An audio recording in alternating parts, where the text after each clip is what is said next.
In September 2021, a building on Serlin Street in Holon collapsed. The residents were evacuated on time, but left behind possessions and memories of the life that was buried under the destruction. אנחנו עדים פה לדוגמה לאירוע שהיה כפסע ממנו למוות של אנשים רבים. In Israel, there are approximately 610,000 housing units built before 1980 that were not maintained and constructed, causing a possible danger to life. By 2020, only 7% of those housing units received permits for renovation and strengthening as part of the Tama 38 projects. The State Comptroller examined the issue of handling dangerous buildings and found several disturbing deficiencies. 19% of the local authorities didn't establish bylaws for handling dangerous buildings.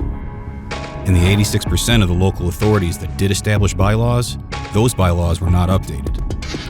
87% of the examined local authorities didn't establish work plans for locating and handling dangerous buildings. And 97.5% of the local authorities don't publish online the list of dangerous buildings in order to make this information accessible.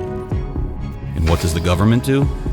The State Comptroller found, inter alia, that the Ministry of Interior and the Ministry of Construction haven't defined criteria for declaring and handling dangerous buildings, and no training for the relevant workforce was set.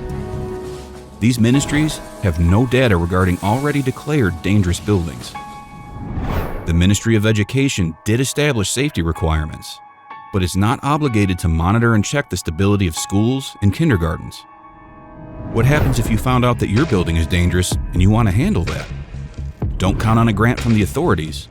92% of the examined local authorities do not grant loans for renovations. And what will happen if you suddenly need to evacuate from your home, like the Serlin Street residents? The construction and social welfare ministries have no designated aid programs for residents in these circumstances, and there is no directive of the Ministry of Interior requiring the local authorities to assist. The State Comptroller recommends the interministerial team established after the building in Holon collapsed to act to regulate and coordinate the handling of dangerous buildings, and reduce the gaps and differences between local authorities in this matter. Want to read the full report? Visit the website of the State Comptroller's office.